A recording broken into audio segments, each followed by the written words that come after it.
الحمد لله الكريم المنان الرؤوف الرحيم ذو الجلال والإكرام، وأشهد أن لا إله إلا الله وحده لا شريك له، له الملك وله الحمد يحيي ويميت وهو على كل شيء قدير، وأشهد أن سيدنا ومولانا محمد إمام المتقين وقدوة الصالحين صلوات الله وسلامه عليه.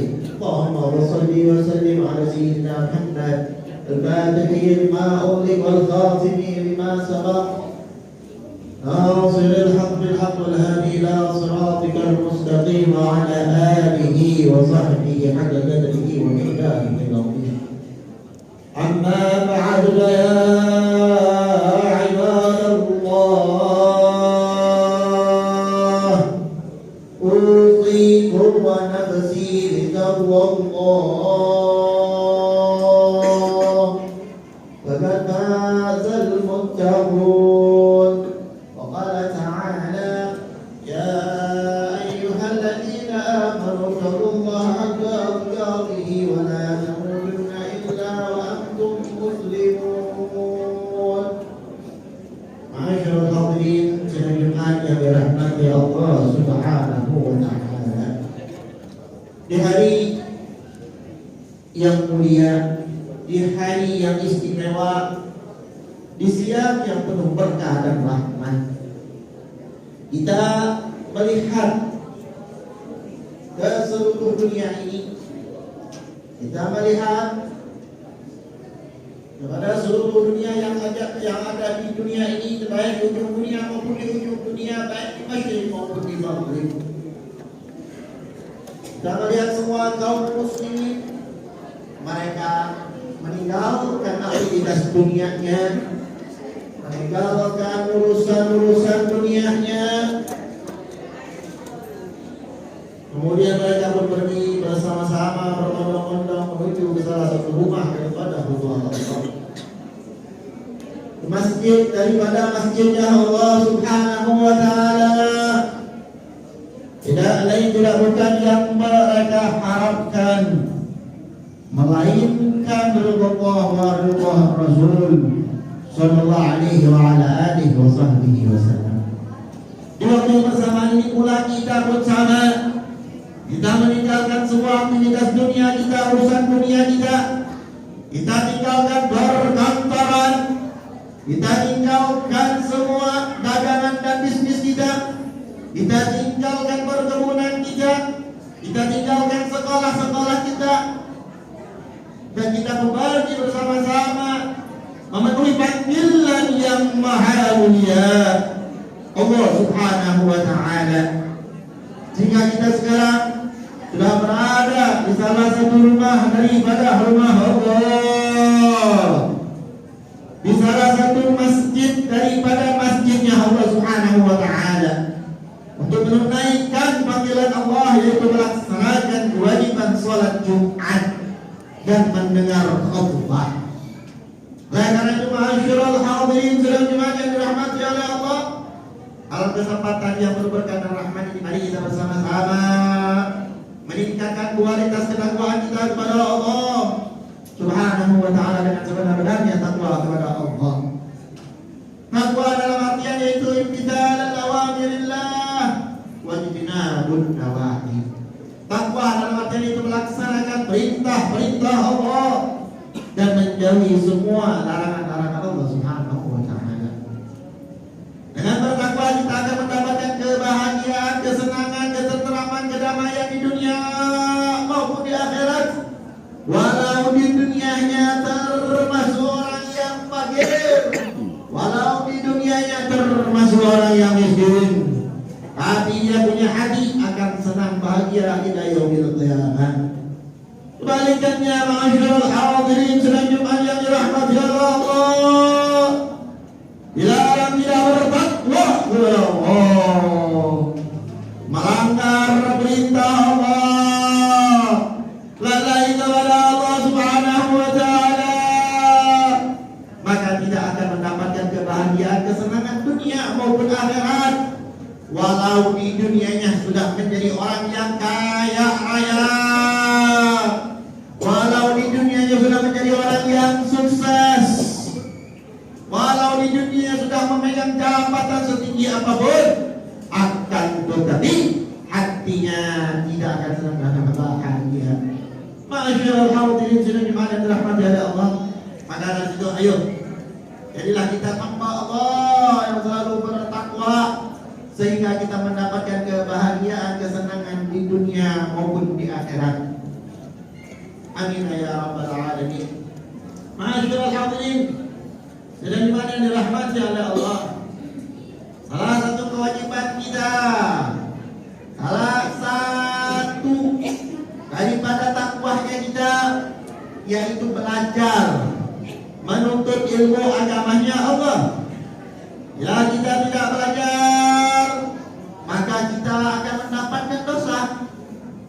Karena hukum belajar menuntut ilmu agama itu hukumnya wajib, fardu ain.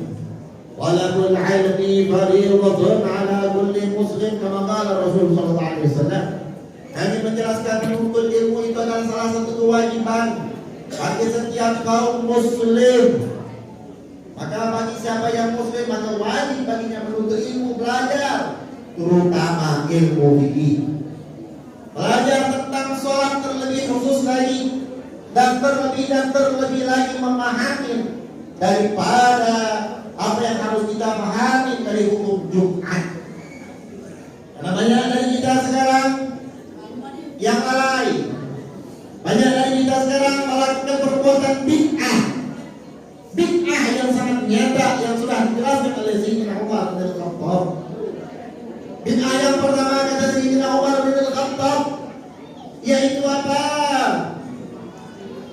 Datang terlambat untuk sholat Jumat. Awwalu bid'ah fil Islam. Maka dikatakan oleh Sayyidina Umar bin Khattab, pertama kali bid'ah yang terjadi di Islam yaitu sering datang terlambat untuk melaksanakan sholat Jumat. Yang kedua, ketika diwajibkan sholat Jumat, sebagian ulama mengatakan apa? Banyak melakukan bid'ah, membuka handphone di dalam masjid. Terlebih lagi naudzubillah kita lihat ketika mereka melaksanakan kewajiban ini di atas bid'ah, lalai. Naudzubillah min dzalik. Apa? Ketika khatib menyampaikan khutbahnya, ketika khatib menyampaikan kewajibannya, ada seorang kita yang hadir ke masjid untuk mendengar salat Jumat, itu mendengar khatib hukumnya wajib. Mendengar khatib itu hukumnya wajib. Maka dari itu ayo jangan sampai kita lalai. Dan juga masyaallah hadirin sekalian dirahmati oleh Allah, banyak dari kita yang tidak memahami hukum Jumat. Ketika khutbah menyampaikan khutbahnya, banyak dari kita yang lalai datang ke rumah Allah, datang ke masjid Allah, memenuhi panggilan Allah, tetapi niatnya bukan memenuhi panggilan Allah. Nah, betul, dia datang ke rumah Allah, tapi sampai di sini dia sia-siakan dirinya. Kenapa? Sudah datang memenuhi panggilan Allah, tapi dia hanya tidur di rumah Allah. Inilah yang sekarang terjadi di setiap Jumat yang kita sampaikan. Banyak dari jemaah kita kaum muslimin yang ketika disampaikan khutbahnya datang hanya untuk tidur. Kalau mau tidur ya jangan di masjid, tapi tidurlah di rumah. Karena mendengar khutbah salah satu untuk kita mendapatkan fadilah khutbah, fadilah keutamaan sholat Jumat. Maka dari sini jangan pernah kita sia-siakan. Terlebih lagi kita membuka handphone, membuka Facebook, membuka WhatsApp, membuka Instagram, terlebih lagi naudzubillah min dzalik, main game yang diharamkan oleh Allah. Coba kita lihat keadaan kita sekarang. Kita sekarang berada di mana? Kita sekarang melaksanakan kewajiban, tapi kita lihat berapa banyak anak-anak kita yang sudah tertipu daripada ajakan yang musuh Allah, sudah tertipu daripada serangan-serangan musuh Allah. Siapa mereka musuh Allah? Mereka musuh Allah adalah Al-Nasara wal Yahud, yang sudah Allah jelaskan kepada kita Di dalam firman-Nya, "Walam tarda angal yahudu walan nasara hatta tattabi'a millatahum." Dan tidak akan pernah rela siapa mereka orang Yahudi dan Nasara, sehingga kita akan mengikuti jejaknya mereka, jalannya mereka, millahnya mereka. Na'udzubillahi min dzalik. Apa millahnya mereka? Apa jejaknya mereka? Jejaknya mereka, millahnya mereka, jalannya mereka tidak lain melainkan merusak Islam, merusak akidah kita, merusak iman kita, merusak akhlaknya kita, sehingga kita tidak ada rasa malu kepada Allah. Hilang rasa malu kita kepada Allah Subhanahu wa ta'ala. Na'udzubillahi min dzalik. Inilah yang terjadi. Bahkan Allah sudah jelaskan kepada kita, tidak akan pernah Allah mereka orang Yahudi Nasara. Maka dari situ kita lihat, kalau kita kupas Al-Quran, di situ Allah banyak menjelaskan cerita tentang Al-Yahudi wa Nasara, sifat-sifat orang Yahudi dan Nasara. Dan sampai detik ini kita melihat mereka tidak lain hanya ingin merusak Islam, menghancurkan Islam, membantai Islam, membunuh Islam. Sekarang kita lihat saudara-saudari kita yang ada di Palestina, bagaimana keadaan mereka sampai detik ini. Bukan lagi 1 bulan, bukan 2 bulan, bukan 3 bulan, bahkan sudah 4 bulan. Mereka terus diserang oleh mereka Zionis Israel. Siapa Israel? Mereka adalah orang Yahudi dan Nasara. Mereka orang Yahudi Nasara yang memerangi saudara-saudari kita yang ada di Palestina. Sekarang kita lihat anak-anak kita bisa ketawa, bahkan di rumah Allah. Ketika kita menghadap Allah, mana orang tuanya? Kemana orang tuanya? Apa sebabnya? Nanti suatu waktu datang bencana, jangan pernah kalian merasa takut. Jangan kalian nangis bagaimana sekarang ketika mau menghadap Allah, gak takut dan gak malu. Ketika datang bencana musibah, atau ketika mereka orang Yahudi dan Nasara datang memerangi Muslim, jangan kalian bisa ketawa nanti. Jangan kalian bisa diam nanti. Tunjukkan kalau kalian itu adalah hamba Allah sebagaimana semestinya. Nah, inilah yang harus kita lakukan. Bahkan perlu pelajaran yang sangat penting lagi ya Pak. Mereka adalah musuh Allah, musuhnya kaum muslimin. Mereka adalah kafir harbi yang wajib diperangi. Maka dari situ ayo perangi mereka, jangan kita yang diperangi. Wajib bagi kita memerangi mereka, bukan kita yang diperangi. Salah satunya bagaimana memerangi mereka orang kafir harbi. Di Indonesia tidak ada kafir harbi, tapi banyak. Banyak bisnisnya mereka. Kita perangi bisnisnya mereka, kita bangkrutkan bisnisnya mereka, kita robohkan bisnisnya mereka. Itu yang wajib kita lakukan. Kafir yang wajib kita perangi sekarang mereka orang Yahudi dan Nasara. Maka dari situ tugas kita tidak banyak. Ingat, sebagaimana Majelis Ulama Indonesia sudah mewajibkan kepada kita untuk apa? Haram membeli produk-produknya Israel Zionis, haram membeli produk-produk Amerika. Tapi kita lihat sampai detik ini berapa banyak kaum muslimin dan muslimat yang masih tidak merasa berbuat dosa, masih tidak merasa bahwasanya melakukan perbuatan yang telah diharamkan. Tahu makna haram? Ajral haudi tidak cuma yang dirahmati oleh Allah. Apa arti haram? Haram. Zaman sekarang orang bersalah tidak terasa. Kenapa? Sesuatu yang haram saja biasa. Biasa yang haram dilakukan biasa, terasa tidak bersalah.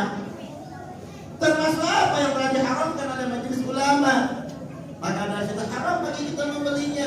Kenapa? Karena membelinya sama saja kita membantu mereka untuk membeli alat perang. Yang untuk apa? Membunuh saudara-saudari kita sendiri. Nah itulah. Bila mana kita pengen lihat siapa jadi diri kita, apakah kita termasuk orang yang beriman atau tidak, lihat sebagaimana sekuat apa iman kita, sekuat apa cinta kita kepada saudara kita yang lain. Nabi menjelaskan al-muslim ahul muslim. Muslim itu adalah saudara muslim yang lainnya. Masyaallah, hadirin yang dirahmati oleh Allah Subhanahu wa taala. Demikian Kita sekarang alhamdulillah Allah berikan kesempatan panjang umur berkabul kita sehingga kita masuk ke dalam bulan Sya'ban. Jangan lupa di bulan Sya'ban ini Allah turunkan firman Allah. Ayat yang Allah bunyikan, innallaha wa malaikatahu yusholluna 'alan nabi ya ayyuhalladzina amanu shallu 'alaihi wa sallimu taslima. Ini ayat Allah turunkan di bulan Sya'ban. Ayat ini menjelaskan tentang fadilah salawat, keutamaan salawat. Allah di ayat ini menjelaskan Allah, malaikat dan semua alam semesta mereka berselawat kepada Allah, dan mereka semua berselawat, termasuk Allah berselawat kepada Nabi Muhammad. Allah yang mengagungkan Nabi Muhammad, Allah yang membesarkan Nabi Muhammad, Allah yang menjunjung tinggi Nabi Muhammad, Allah pun berselawat kepada Nabi Muhammad. Maka dari situ kalau seandainya Al-Khalis, pencipta alam, berselawat kepada Nabi Muhammad dengan rasa cintanya yang luar biasa kepada Nabi Muhammad, maka kita lebih lagi berhak, karena kita kelak nanti akan mendapatkan pertolongan dari Nabi Muhammad yang memberikan pertolongan kepada kita, yang memberikan syafaat kepada kita. Maka dari itu jangan lepas untuk baca salawat, terlebih lagi di bulan yang mulia ini, dalam bulan Sya'ban, karena semakin banyak salawat semakin dekat kita kepada Rasulullah. Allah Subhanahu wa taala, Nabi Muhammad sallallahu alaihi wasallam bersabda, "Aqrabukum minni majlisan yaumil qiyamah aktsarukum 'alaihi salatan." Paling dekatnya kelak nanti kalian bersama di hari kiamat yaitu yang paling banyak salawatnya. Maka jadikanlah hidup kita jangan selalu lepas dari salawat, dan tidak ada amalan yang pasti diterima seperti salawat. Baik kita mau berbuat apapun dengan salawat, pasti salawat itu akan diterima oleh Allah Subhanahu wa taala. Dan salawat itu adalah syekh dimana syaikhalah, guru bagi siapa saja yang tidak mempunyai guru, yang menjaga kita daripada kelalaian, yang menjaga kita daripada perbuatan maksiat. Maka dari situ sebelum saya duduk pun jangan lupa perbanyak salawat sehingga kita mendapat bantuan kelak nanti dari baginda besar Nabi Muhammad sallallahu alaihi wa ala alihi wasallam. Amin ya rabbal alamin. Inna ahsanal kalam Allah malik Allah ya qul bi qawli ahdil muhtadun wa idza qara'ta al-Qur'an fasta'in billahi minasy syaithanir rajim. A'udzu billahi minasy syaithanir rajim. Wal 'asri innal insana lafi khusr illa alladhina amanu wa 'amilus salihati wa tawassaw bil haqqi wa tawassaw bis sabr. Barakallahu li wa lakum fil Qur'anil 'azim wa nafa'ani wa iyyakum bil ayati wa dhikril hakim wa taqabbal minni wa minkum tilawatahu innahu was-sami'ul 'alim fastaghfiruhu innahu huwal ghafurur rahim. Allahumma shalli